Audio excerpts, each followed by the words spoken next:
الذي علم بالقلم علم الإنسان ما لم يعلم أشهد أن لا إله إلا الله وحده لا شريك له وأشهد أن محمدا عبده ورسوله لا نبي بعده رضيت بالله ربا وبالإسلام دينا وبمحمد نبيا ورسولا اللهم إني أسألك رزقا طيبا وعلما نافعا وعملا متقبلا. Bapak Ibu bersama sholat maghrib dari Baitul Arqam yang dirahmati Allah. Mari kita bersama-sama senantiasa berucap puja syukur kehadirat Allah Subhanahu wa taala. Karena sampai dengan malam ini kita masih diberi kesempatan oleh Allah untuk muka berwajah untuk bersama-sama kita menegakkan sholat di masjid yang insya Allah dengan barokah dari Allah Subhanahu wa taala. Mudah-mudahan seluruh aktivitas kita selama ini, baik aktivitas yang terkait dengan ekonomi ataupun duniawi, semuanya mendapatkan ridho dari Allah Subhanahu wa taala. Shalawat dan salam mudah-mudahan tetap terlimpah pada junjungan Nabi Muhammad sallallahu alaihi wasallam yang membimbing umat manusia dari zaman ke zaman yang terakhir. Dan mudah-mudahan kita yang hadir di masjid ini dan keluarga yang di rumah, termasuk hamba-hamba yang senantiasa mendapatkan hidayah dari Allah Subhanahu wa taala agar kehidupan kita selamat dan bahagia dunia, selamat dan bahagia pula nanti di akhirat. Dan tidak kalah pentingnya kita harus berharap kepada Allah mudah-mudahan seluruh dosa dan kekhilafan kita, dosa dan kekhilafan kepada orang tua kita, baik orang tua kita masih hidup maupun sudah meninggal dunia, dosa-dosa tersebut diampuni oleh Allah Subhanahu wa taala. Amin. Tapi sekalian, yang akan kita lanjutkan malam ini, kajian ini adalah tentang amalan yang terus mengalir pahalanya. Lalu sekalian, kajian seperti ini, judul seperti ini sudah sering kita dengar. Tapi karena kajian kita itu urut Pak, ya, dari awal umur sampai dan saat ini. Saya ingat betul 3 bulan yang lalu kita bicarakan tentang apa yang harus kita lakukan saat menghadapi ujian itu. Wonten sekawan, ya, nomor 1 istiqomah. Nomor kali isti'anah. Nomor 3 istiqoroh. Iki doanya yang sing lali. Ya maklum. Santri wis tuwa-tuwa ini. Ya. Jadi wonten sekawan istiqomah, isti'anah, istiqoroh dan istighfar. Ya. Bulan berikutnya, ya, kita mengkaji tentang amalan-amalan penenang jiwa di usia yang senja. Masih ingat ya? Ini judul itu, ya, ini judul itu. Ya pokok, lumayan ya. Amalan-amalan apa yang menjadikan jiwa kita tenang di usia kita yang sudah senja? Nah, malam ini kita lanjutkan amalan-amalan yang terus mengalir pahala. Walaupun nanti kita sudah beda alam. Tapi sekalian, berkali-kali saya sampaikan, hidup di dunia itu belum langsung cukup. Hidup itu mesti berlanjut. Cepat atau lambat, senang atau tidak senang, kita akan pindah alam. Setelah kita hidup di alam dunia ini, kita akan pindah ke alam namanya alam barzakh. Hidup di sini. Bahkan dalam Al-Quran ada kata-kata beda. Ada ayat yang berbunyi, wala tahsabanna alladziina qutilu fi sabilillahi amwat bal ahya'u 'inda rabbihim yurzaqun. Jangan engkau kira orang yang gugur di medan perang itu mati. Bal ahya'u 'inda rabbihim yurzaqun, tetapi dia itu hidup dan di sisi Tuhan mereka mendapatkan pahala yang tidak terputus. Luar biasa, mendapatkan rezeki yang tidak terputus. Ini firman Allah dalam Al-Quran surat Al-Imran, ya. Nah, harus sekalian. Jadi orang itu nanti setelah hidup di dunia tidak ke alam barzakh. Di alam barzakh juga tidak terus. Di suatu saat yang sudah ditentukan tiba, pindahlah kita ke alam akhirat.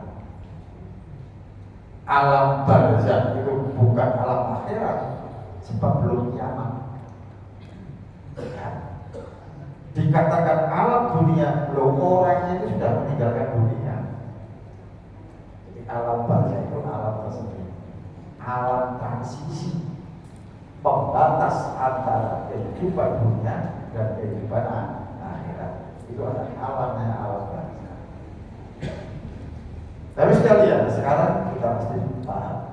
Sekarang mari kita bersama-sama dalam amal itu, ya, sebagai pendahuluan. Seorang mukmin meyakini, orang yang beriman itu yakin betul bahwa umur manusia itu sangat terbatas. Pak, karena umur manusia itu terbatas, jangan sia-siakan waktu. Sebab hakikatnya umur itu adalah waktu kita melaksanakan aktivitas dalam hidup.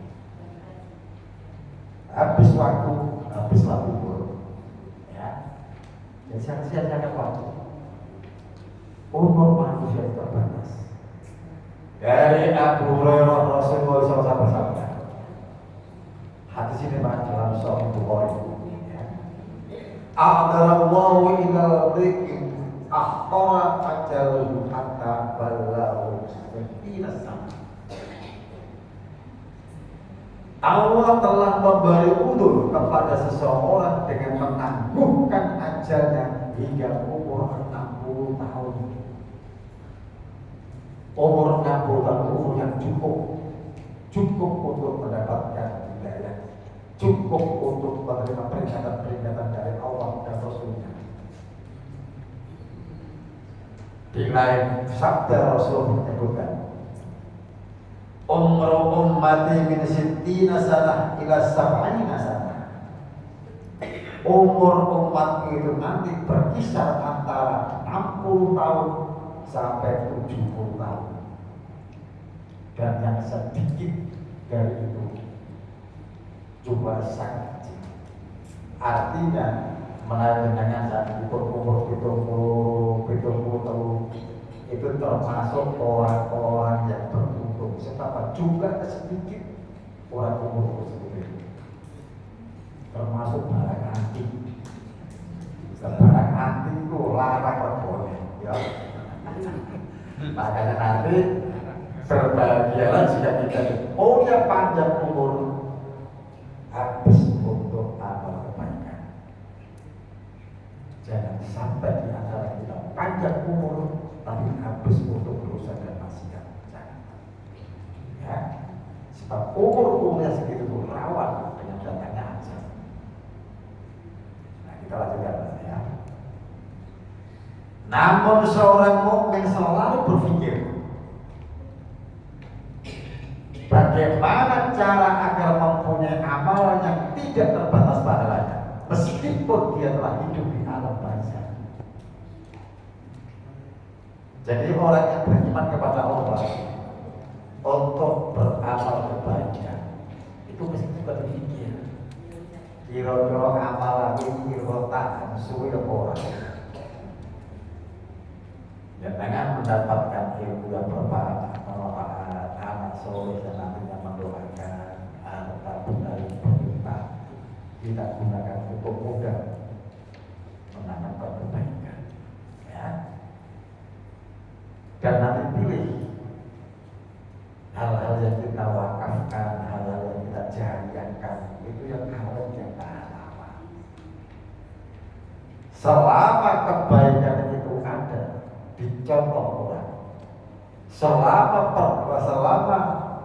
harta yang kita nafkahkan yang kita infakkan kepada kebaikan dan bertahan lama, maka terus harta itu akan mengalir pahalanya. Walaupun kita nanti sudah hidup di alam barzah. Yang jauh gampang-gampangan tahun, gampang-gampangan tahun. Nek ono masjid dibangun, berlomba-lomba untuk menyumbang masjid itu. Gak cukup nyumbang kok dipikir. Kira-kira disumbang apa ya? Kira-kira sumbangan ku awet. Tukok mesin cor, tukok pasir, tukok botong, tukok rame. Ojo nyumbang betul. Ya, nyumbang batu kecak, nyumbang mesin cor. Selama tiang itu berdiri tegak karena sumbangan bercol jenengan, dan di sini tempat transformasi keilmuan, ono khutbah Jumat, ono ceramah subuh, ono ceramah pada maghrib, ono TPG, ono wong sholat, pahala terus mengalir walaupun nanti kita sudah hidup di alam barzah. Nah itu ya, termasuk nanti wakaf, sadar wakaf, tiga sekolahan luar biasa. Tiga musola sampai tadi orang langgar wakaf ya. Nah, selama musola itu digunakan orang untuk sholat, untuk sujud kepada Allah, walaupun mungkin kita sudah ribuan tahun ada di alam barzah, pahala terus mengalir. Sangat disayangkan jika ada wong wakaf barang wis mati, barang wakaf ini jalur ya anak. Ono. Maka perlu didik anak sing soleh, sing ngerti agama. Ya, kita lihatlah. Ini karena mari waktu kita sangat sempit ya. Berikut ini dalil-dalil yang berbicara tentang amal yang tak terbatas pahalanya, meskipun oleh yang telah beramal sudah meninggal. Satu, kesolehan.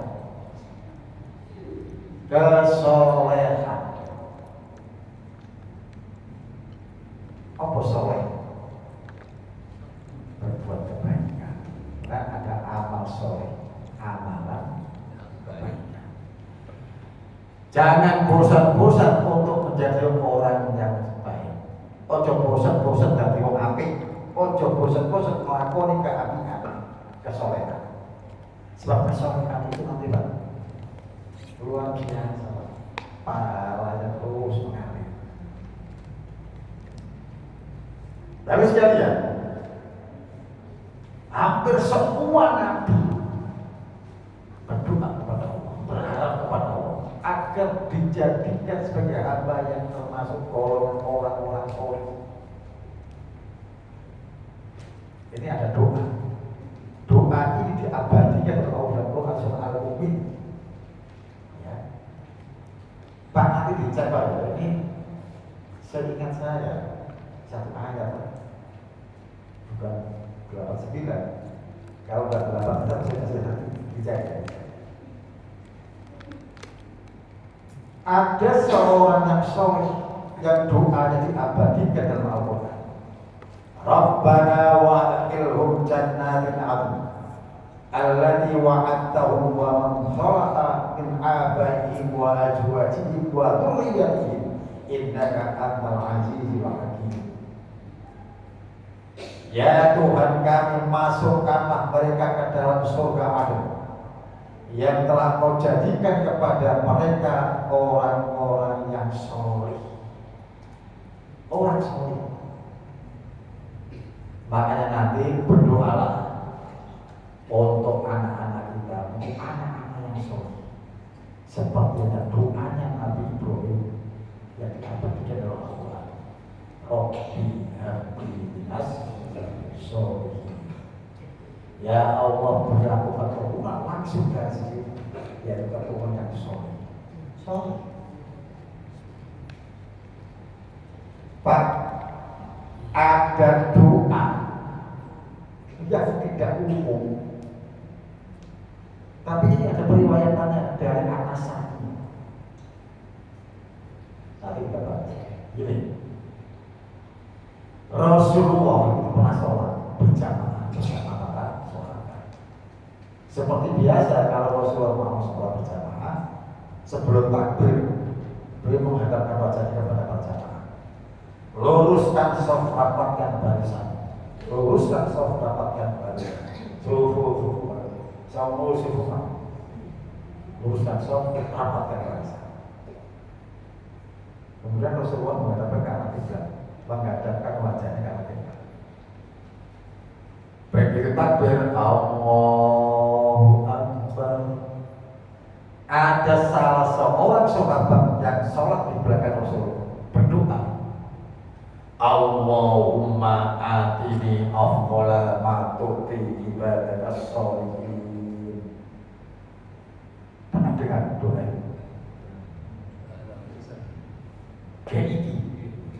Bagus. Pak, ini doa yang diucapkan oleh sahabat menjadikan hadis takrir namanya. Jauh-jauh ya, hadis yang orang tiga. Ada hadis qauli, hadis berdasarkan ucapan dawuhe Nabi. Wonten hadis fi'li, hadis yang bersumber dari perbuatan Nabi.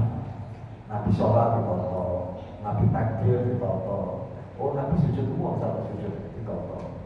Hadis fi'li perbuatan, ya. Dados wonten hadis qauli, hadis ucapan dawuhe Nabi. Wonten hadis asale teko perbuatane Nabi. Nah, nomor 3 hadis takrir. Hadis takrir. Hadis takrir itu berasal dari perbuatan atau ucapan sahabat yang dibenarkan, yang disetujui oleh Rasulullah SAW. Termasuk ini. Begitu Rasulullah Allahu Akbar, ada orang sahabat sing dadi makmum berdoa, Allahumma atini afdhala ma tu'ti ibadaka sholihin. Begitu Rasulullah selesai mengimami sholat sudah selesai, langsung mau berdiri, menghadapkan wajahnya kepada para jamaah. Sopo sing donga? Rasul takon, sopo sing donga? Ora sing jawab, wedi. Diulang mana? Sopo sing donga? Terus ada sahabat yang mengacungkan tangan. Saya Rasul, saya berdoa. Coba ulang doa itu. Dengan lantangnya orang itu mengatakan, Allahumma atini afdhala ma tu'ti ibadaka sholihin. Ya Allah, karuniakanlah aku di keutamaan seperti keutamaan yang kau berikan kepada para hamba-Mu yang sholih. Rasul menyebutkan subhanallah, akibat doamu itu Allah mentakdirkan kamu mati syahid. Tidak ada kematian yang lebih mulia daripada mati syahid. Betul begitu. Beberapa bulan kemudian ada peperangan dan orang yang terlibat mati syahid. Seandainya tidak disetujui Rasulullah, maka Rasulullah melarang, jangan berdoa sesuatu. Dan ternyata Rasulullah tidak, malah menyanjung, luar biasa doa ini. Pak, jangan berbicara dua. Ini Pak, doa yang disini doa. tunjukkannya. Tapi kita gundul Pak. Begini kita tuh. Untuk ngaji ini iso nangis loh Pak. Sebab gak iso muni.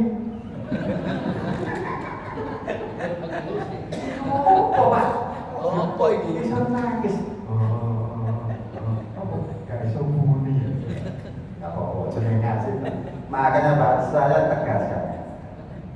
Dalam kajian tidak boleh sembarang ngomong, harus ada dasar dan dasar saya ini. Pak, lihat ini ya. Ini ya, kecil juga ya. Mayakulu ila qadha sholat.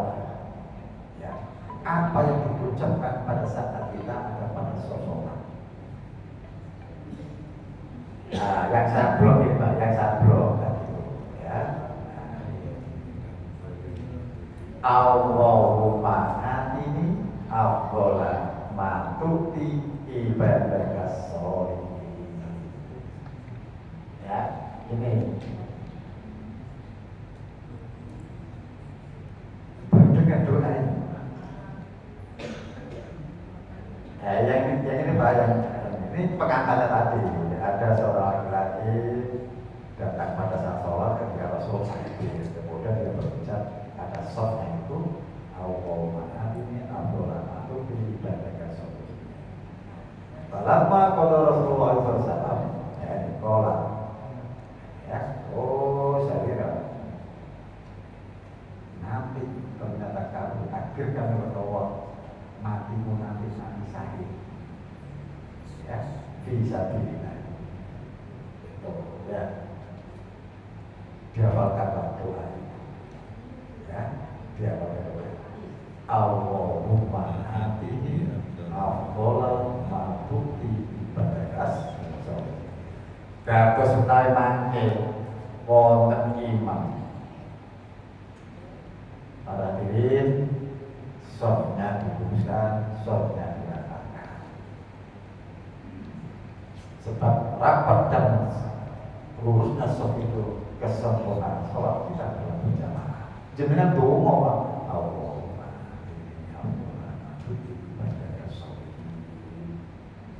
imam takbir ikuti takbir.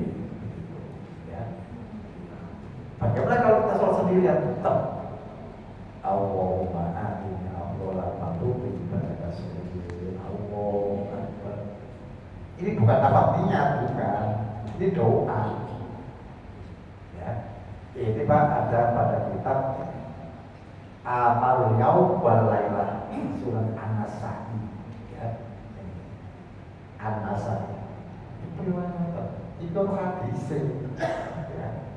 Cuma ini gak umum, iya. Nah, kita kalau gak mengakhirkan terus. Allahumma atini afdhala ma tu'ti ibadaka sholihin. Nah, itu tempat saya. Gak ada mau nangis kan?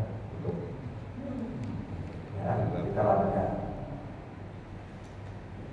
Ya Tuhan kami, masukkanlah mereka ke dalam surga adem yang telah kau janjikan kepada mereka dan orang-orang soleh. Ibadah sholihin. Ya. Berikutnya langsung ya ini langsung berikutnya. Dalil lainnya adalah hadis tentang tasawuf. Sekecil apapun perbuatan soleh, laksanakan. Seringan apapun ucapan yang mengindikasikan kita orang soleh, ucapkan kalimat itu. Sebab begitu dia dengan berbuat kebaikan, kita beramal soleh sekecil apapun, jenengan akan didoakan oleh orang Islam seluruh dunia. Sebab apa? Pada saat sholat, orang Islam pada saat sholat dapat dipastikan dia akan mengatakan Assalamualaikum warahmatullahi wabarakatuh. Mudah-mudahan keselamatan untuk kami dan untuk hamba-hamba Allah yang soleh. Itu diucapkan oleh orang Islam seluruh dunia pada saat sholat, pada saat tasawuf. Minimal satu orang dalam satu hari 9 kali berucap seperti Assalamualaikum warahmatullahi wabarakatuh. Wis dihitung ae gak apa-apa. Subuh tahiyate masih siji. Zuhur tahiyate pindho, tau bisa. Asar tahiyate pindho 5. Maghrib pindho 7. Isya pindho 9. Iku sing wajib. Belum sholat tahiyatul masjid, belum tahajudnya, belum witirnya, belum duhanya, belum rawatibnya. Jika jenengan berbuat kebaikan, jenengan akan mendapatkan doa dari seluruh umat Islam seluruh dunia. Assalamualaikum warahmatullahi wabarakatuh. Kesolehan. Makanya saya berkali-kali bilang, ojo bosen-bosen dadi wong apik, ojo bosen-bosen lakoni keapian. Soleh, ya, kesolehan. Dan nanti kita akan mendapatkan pahala dari seluruh orang dunia Islam. Lagi sholat minimal 9 kali menurut saya, luar biasa. Ya. Makanya nanti dalam hadis Sahih Bukhari ini hadis ya satu kesatuan. Ya. Hadis Sahih Bukhari nomor 788. Ya. Fa innakum idza qultumuha asabat kullu abdillah sholih bisa wal ardh. Sesungguhnya jika kalian mengucapkan seperti ini, mengucapkan assalamualaikum warahmatullahi wabarakatuh, maka kalian telah mengucapkan salam kepada seluruh hamba Allah yang soleh, baik yang di langit maupun di bumi. Luar biasa, yang bilang itu orang sekian banyak malaikat yang hanya Allah yang tahu mendoakan orang buat tenang. Assalamualaikum warahmatullahi wabarakatuh. Makanya nanti diberikan baik-baik ya. Kesolehan orang tua akan berpengaruh pada keturunannya. Pak, jauh-jauh ini fakta. Sekian banyak nabi bapak nabi itu mayoritas. Nek bapaknya nabi, anaknya nabi, itu mayoritas. Nabi Ibrahim berdoa, Rabbi habli minas sholihin. Ya kan? As-Saffat ayat 100. Rabbi habli minas sholihin. Ya Allah karuniakanlah hamba-hamba yang sholih, putra-putra yang sholih, keturunan Nabi Ibrahim. Nabi-nabi dari jalur Ishak maupun dari jalur Ismail. Ismail kan Nabi Muhammad SAW. Walaupun mungkin ada pula bapak Nabi, anak bertunggal yono, ya, respondo kalau kiai pak, wah bapak kiai anak Gus, ono Gus yang kakak Esther, ono, saya nangis kakak Esther, ya. Ono bapak kiai, anak kiai, umumi ngono umumi. Walaupun mungkin ono sing gak patek umum, buat anak kiai, anak bertunggal itu ono. Karena kan kesolehan orang tua akan berpengaruh pada keturunannya. Jadi kan orang-orang yang soleh, mudah-mudahan anak-anak kita punya anak-anak yang soleh. Ya. Sebab apa? Orang tua itu Pak, guru pertama dari anak.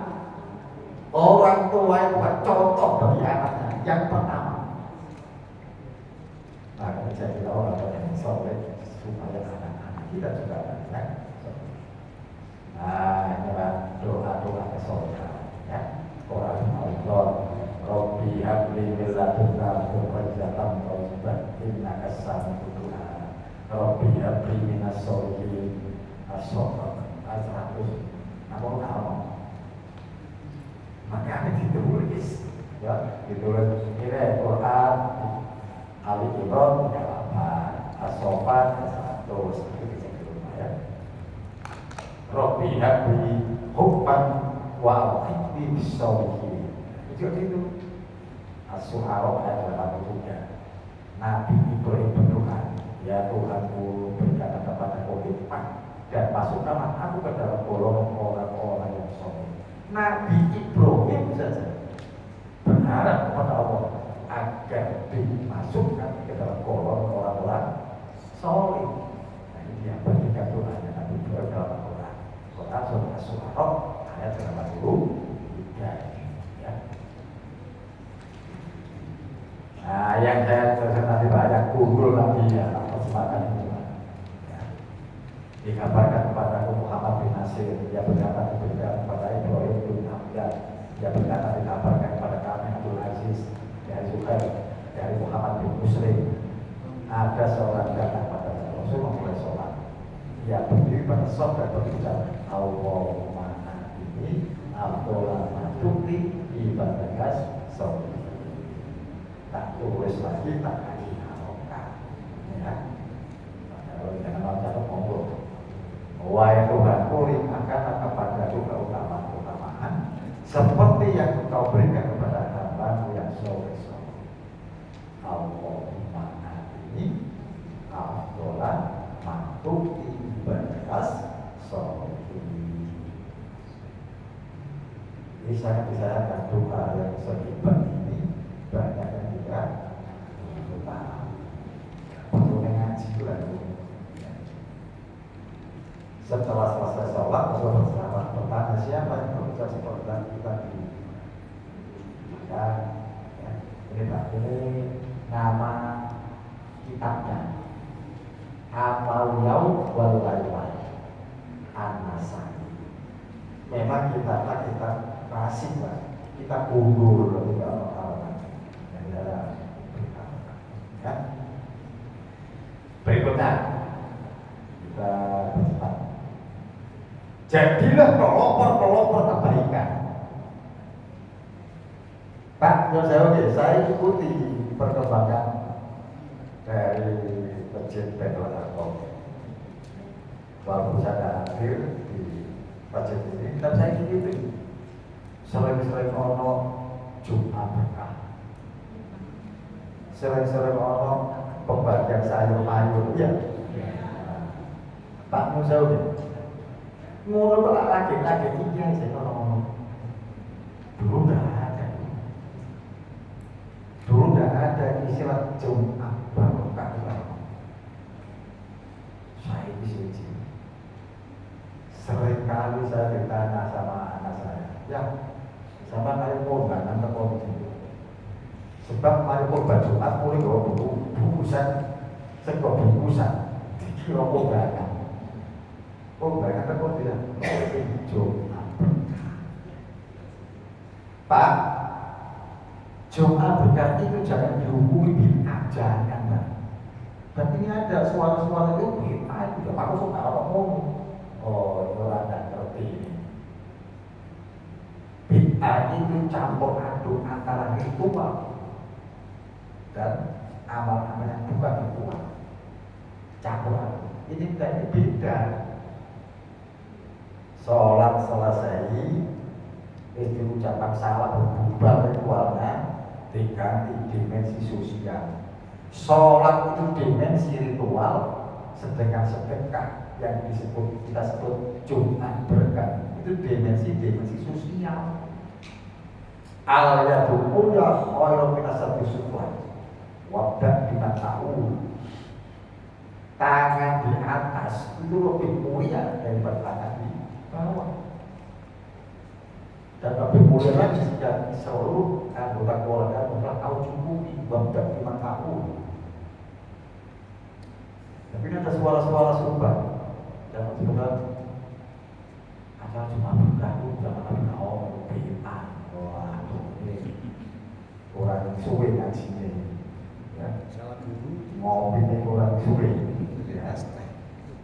Jadi ini mesti dipahami bahwa dimensi sosial itu menjadikan orang itu soleh. Coba, Pak, menjauh ya. Ada sebuah masjid. Masjid itu didirikan di perkampungan yang sewu, di tengah-tengah orang yang fakir miskin. Tapi ini Jumat, soko buku gratis, murid gawe sayur. Subhanallah, banyak yang kemudian suka acara itu dan menjadikan daya tarik untuk orang aktif ibadah di masjid. Termasuk di pinggir-pinggir pabrik-pabrik, subhanallah, pekerja-pekerja dan gajiannya pas-pasan. Wah, terus Jumat berkah lumayan Pak, harus ini kayak makan. Itu luar biasa Pak ya. Jadilah pelopor-pelopor kebaikan. Jika kebaikan itu nanti dicontoh oleh orang lain, dengan catatan apa?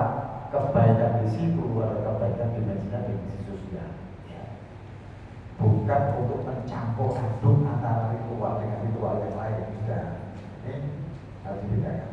Ya. Dari Al-Mundhir bin Jarir dia berkata, Rasulullah SAW bersabda, ada bersabda Rasulullah SAW. Man sanna fil Islami sunnah hasanah, falahu ajruha wa ajru man amila biha ba'dahu min ghairi ayat usaf min ujurihi sayyid. Dalam satu Muslim seperti itu. Barang siapa yang memulai mengerjakan perbuatan baik dalam Islam, maka ia akan memperoleh pahalanya dan pahala orang-orang yang menyontoh perbuatan baik itu tanpa mengurangi pahala mereka sedikit pun. Hadis Sahih Muslim. Oleh karena itu jadilah pelopor kebaikan, utamanya kebaikan yang bisa dirasakan oleh banyak orang. Semisal ada gerakan Jumat bersih, tidak apa-apa. Setiap Jumat diajarkan bersih-bersih got, bersih-bersih kampung, ya. Sehingga pada saat musim hujan tidak banjir, pada saat musim hujan awal-awal bebaslah kita dari nyamuk demam berdarah dan seterusnya. Jadilah pelopor baik. Nah, ini umum aja ya, sedekah jariah, ilmu yang bermanfaat dan doa. Ini yang dalil sangat populer ya. Idza badal insanu qata'a anhu amalu illa min salat illa min sadaqatin jariyah.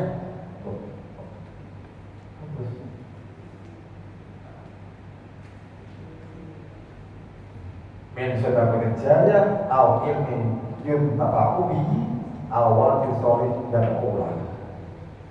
Apabila salah seorang manusia meninggal dunia, maka terputus segala amalannya kecuali 3: sedekah jariah, ilmu yang bermanfaat, anak soleh yang selalu mendoakan. Nah, makanya dengan setidak-tidaknya 3-tiganya terpenuhi, atau setidaknya 2 dari 3 itu terpenuhi. Maksud sampai kalau 11 ya, sebab cepat atau lambat kita memang akan meninggalkan dunia ini dan tidak bisa menolong kecuali amal perbuatan kita. Pak, ini maaf ya, yang hadir di sini semuanya diberi oleh Allah bakat-bakat yang berbeda. Bakat saya mungkin berbeda dengan bakat dunia. Keilmuan saya bisa jadi berbeda dengan keilmuan dunia. Tapi yang pasti Allah memberikan bakat pada kita. Punya ilmu tersebut. Ilmu itu tidak hanya sekedar yang ada di fakultas-fakultas di perguruan tinggi, tidak. Tidak ada pada fakultas yang kedokteran, ilmu kimia, fisika, biologi dan sebagainya. Bahkan jenengan mungkin di sini ada yang pintar jahit. Itu ilmu loh. Saya jamaah. Kalau engkau sing kepengen iso jahit, ayo nang masjid tak ulang carane. Jahit. Modus. Jahit seperti kalau ilmu ini anyel. Aku tahu Pak, udah nggak tahu jono. Iso meluntir. Ini artinya apa? Sing jahit durung profesional, durung paham caranya gawe sono digawe iso meluntir sikile. Mungkin di antara kita ono sing pinter masak, kopi, Pak. Saya ngaji di kantor kecamatan Tantis. Sama dengan di setiap Senin pertama, Bantu Maghrib sampai di sana. Di sana Pak, subhanallah, setiap habis ngaji makan ini Pak, karena kan Senin, bupo, ya, berbuka bersama. Tiap Senin pertama saat saya ngaji. Katanya ini soal proses masak,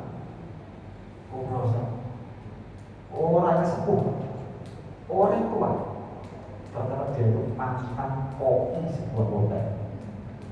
Wih termasak, enak masakannya. Ya, saya enak masakannya. Ternyata dia. Nah, kenapa? Setiap orang kadang diajari teman-teman yang lain itu, ya, marbot diajari cara memasak. Nah, itu ilmu. Coba kalau kita bisa mengenalnya. Begitu jenengan diajarkan masak, dengan ilmu masak tadi, jenengan kemudian suatu saat pindah nanti ke Jakarta, ke Bogor, atau ada yang ke Jogja, ada yang ke Malang. Nopo buka warung panganan hasil dari ilmu yang diajarkan. Subhanallah, begitu dobrolan, laris, coba. Kaki 5 rasa bintang 5 ya. Dengan masakan yang jenengan ajarkan, dengan ilmu masak yang jenengan ajarkan, dia bisa menyekolahkan anaknya, dia bisa menghidupi keluarganya, dia bisa memondokkan anaknya, dia bisa menyumbang masjid. Subhanallah, ilmu masak yang jenengan ajarkan menjadi sumber kehidupan mereka.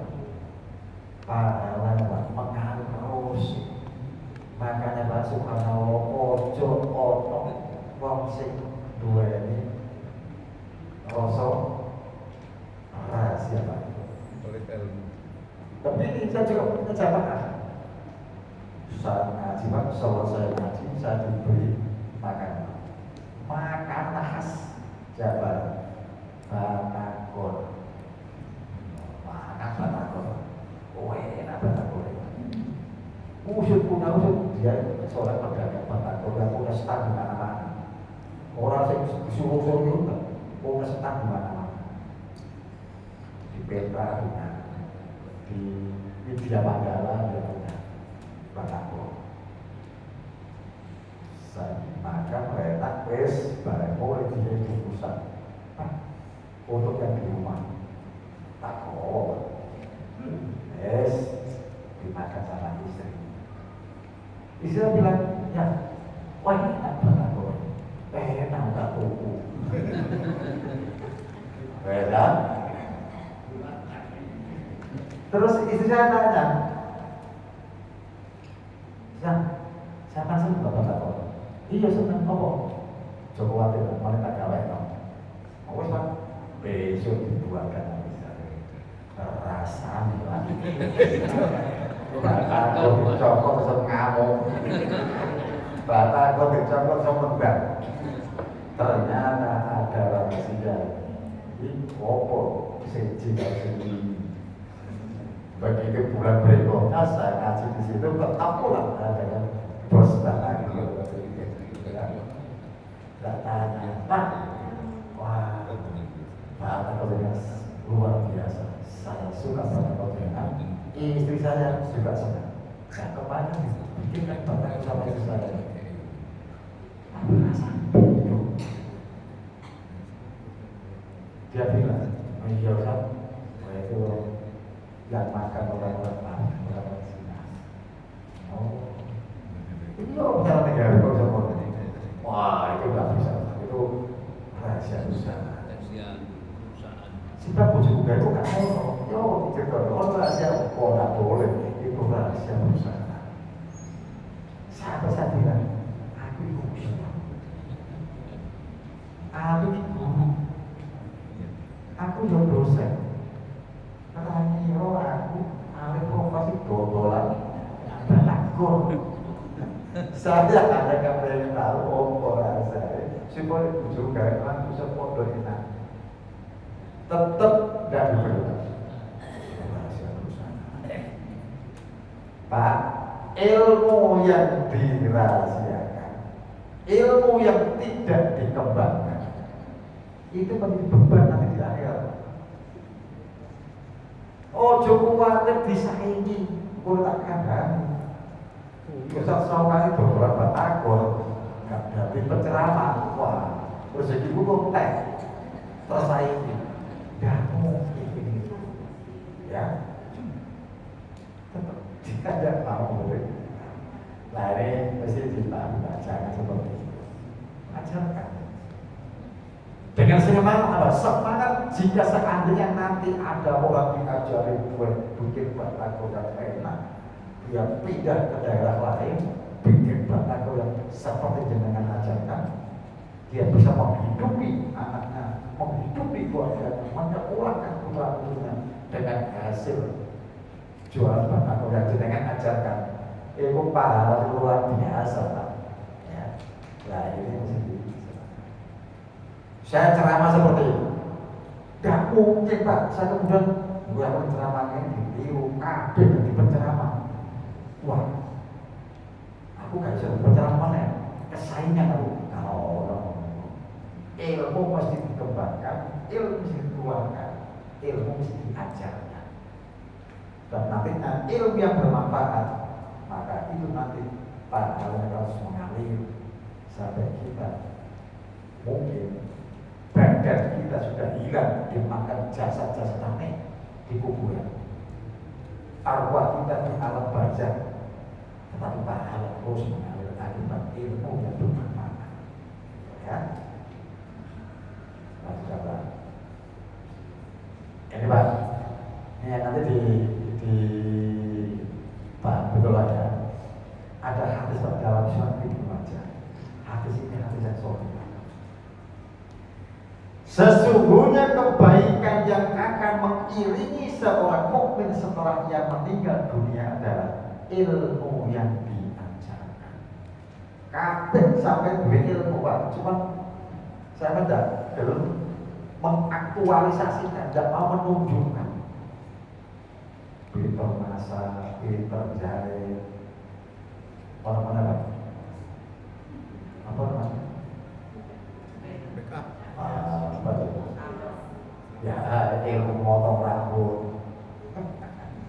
Motong rambut itu kalau ilmu ini loh Pak. Aku tahu belajar modal. Pemerintah guys. Kok ilmu ini? Nah ya, diajarkan pada ya, ilmu yang diajarkan dan disebarkan. Anak yang soleh yang ia tinggalkan, subhanallah, mudah-mudahan di sini ada. Saya kalau ingat nangis sama. Ini apa pun hasil tadi. Maka ini pelajaran kita semua pelajaran. Saya punya guru ngaji, lulusan pondok pesantren Lantan, asal Lomenko, ya. Tapi dari Papua semua di Lamongan. Apapun setiap balik hadis paham. Nek ceramah pidato apa dia sering diundang oleh bupati untuk ceramah di kabupaten. Punya anak. Jenenge penggoda, Pak, penggoda. Ya. Guru saya itu, Pak, sakit melaratnya, jadi dia itu orang miskin, gurunya orang miskin, saking miskinnya, Pak. Dari jisikil itu orang gak ada limo, papatnya, saking miskinnya. Lu kok ngono? Ibu cerita waktu ngajar ngaji, tak lihat. Tuh, katanya begini Pak. Sekarang dia tersenyum cerita. Aku beri wong melarat sak marat-marat nang desa. Jadi buru tani saat menyangkut Sikil kebajel. sikile kepacul, bijine siji entek ilang. Pedot. Akhirnya bijine siji entek. Apa pinter kok bahasa Arab pinter ngaji ini apa pula. Karena pembodoh. Wah, karena pinternya itu gantengnya arek dipek mantu lalu sopi. Juragan sanggup temu. Ya, juragan lah. So, ya. Jadi dia orang kaya. Tapi luar biasa bos saya. Walaupun dia kaya sekali, tetap ngaji, tetap ceramah kemana-mana. Ya. Jadi gurunya kampung. Setelah itu Pak, pembodoh itu kok kawin mana? Makanya dari wong kok sudah ganteng. Wis ganteng, pinter, duitnya kayak penanggung. Wis kawin mana? Mulai kawin mana Pak? Anak elangan Pak. Itu adik kelas saya.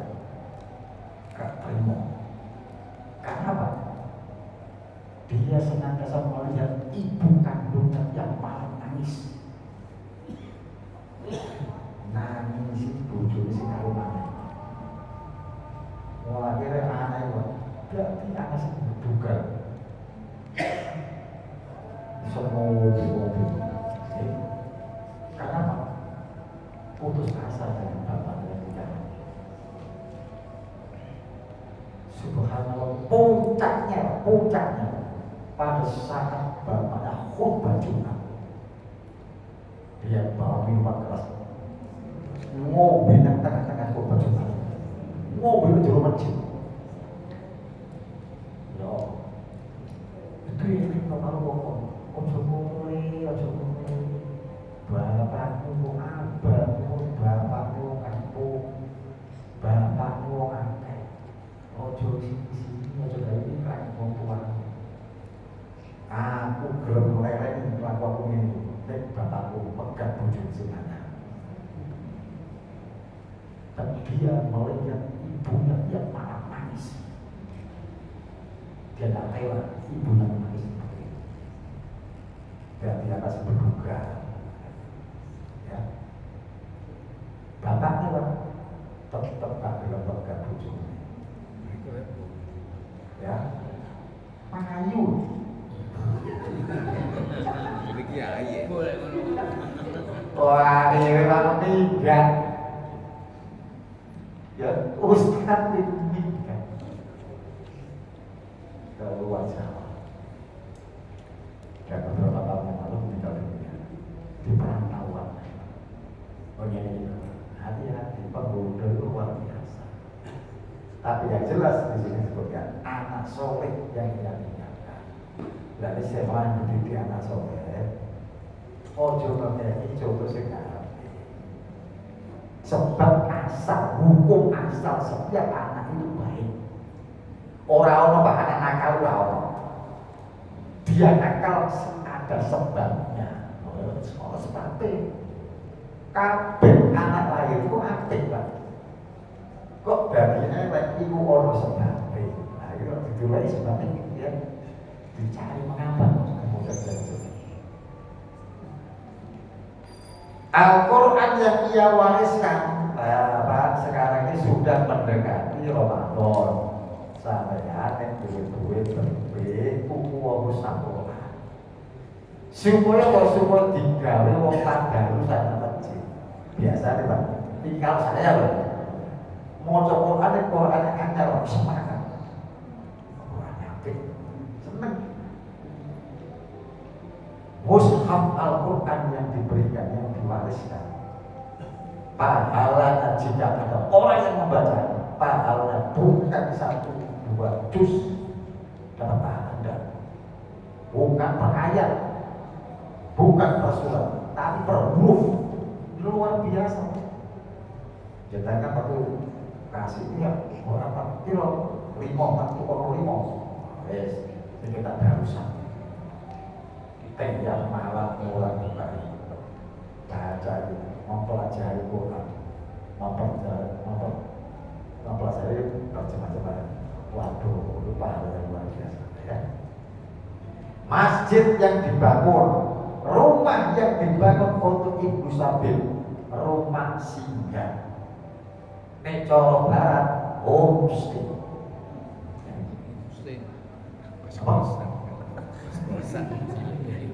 Homestay, rumah singgah. Saya itu orang rumah singgah, orang masjid singgah, ya. Tahu masjid singgah? Pak, saya punya jadwal khutbah Jumat ya, terawih ya. Di mana? Di Masjid Ahmad Dahlan Buder. Itu masjid singgah, jauh dari pemukiman. Ngaji kok ini ya ora ono, Pak. Ngaji mari salat maghrib. Ora ono sing akeh mek loro. Coba ada Surabaya Gresik antara mek loro. Kenapa? Memang masjid singgah. Musafir ke dalam, ya Mas maghrib apa sih salat sih. Jumat apa kalau maghrib banyak sekali jamaah. Tapi orang ngaji lah, kalau karena apa? Yang lain melanjutkan perjalanannya pergi kemana atau pulang kemana, masjid singgah lebih bagus ada daripada tidak ada kan? Tapi masjid yang dibangun, ya, dan rumah yang dibangun untuk ibu sabil itu luar biasa. Termasuk sungai yang dialirkan airnya. Jangan wakaf, rupa subur, luar biasa. Seperti ada Utsman bin Affan. Zaman Rasulullah SAW itu ada musim paceklik, musim kemarau yang panjang. Sampai panas, mata air sumur itu kering karena saking lamanya tidak ada hujan. Ini ono sumur yang melimpah ruah airnya. Teke Yahudi. Jenenge Yahudi Pak, kabeh dikomersilkan. Jumu obat nang umurku, tapi bayar. Yahudi Pak. Wah, kira Pak, ya wong fakir miskin sing gak tahu adus. Ada fakir miskin sing repot ngombe, repot masak, sebab baru ora ono. Akhirnya Utsman bin Affan diam-diam menemui Yahudi yang ada subur itu. Dia bilang, kamu bersyukur. Dasar Yahudi Pak, dia mau menghina Utsman bin Affan. Dengan cara apa? Dengan melipat gandakan harga. Sing kira-kira Utsman gak iso tuku, begitu. Dia dia berhadapan dengan pahalnya ini Utsman tidak bisa mampu membeli. Sampai ngomong kilo tak tuku. Panasan tarik yang sakti.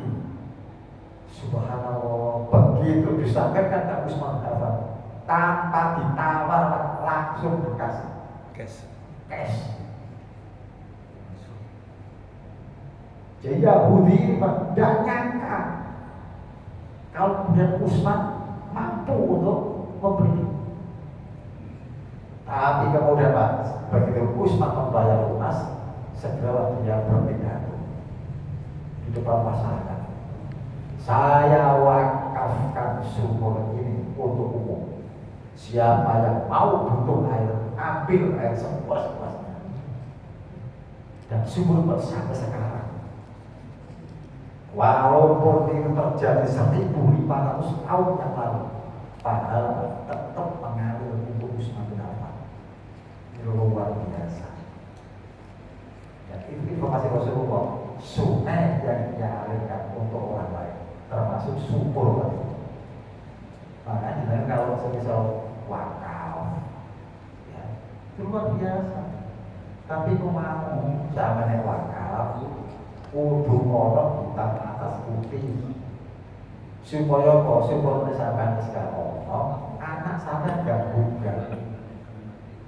Sebab sampai kejadian ya bapaknya mati wakaf bapaknya dijatuh itu loh namanya bapakku ini Sumartin ayo dijatuh nah itu sing repot saya mesti takut kan hukumnya apa kan gitu kalau dirunut di dalam hukum asal Pak innamal a'malu binniyat itu ayat hadisnya ayatnya kan wa ma umiru illa liya'budu Allaha mukhlishina lahu kok tidak usul fikirnya al-umuru bima qasdina ya.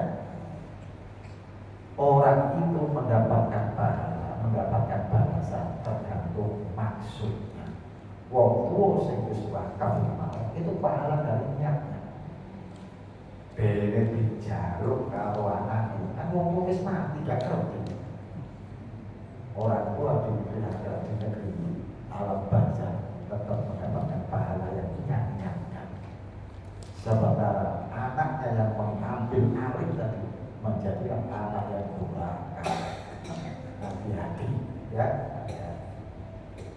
Pak karena waktu sudah selesai cukup ya insya Allah seperti itu maka itu digunakan Pak Ibu berlari terus dulu ya mudah-mudahan Allah SWT memberikan kesempatan kita untuk bertemu bukan Pak amin ya Iqbal kita akhiri pertemuan dengan doa majelis subhanallah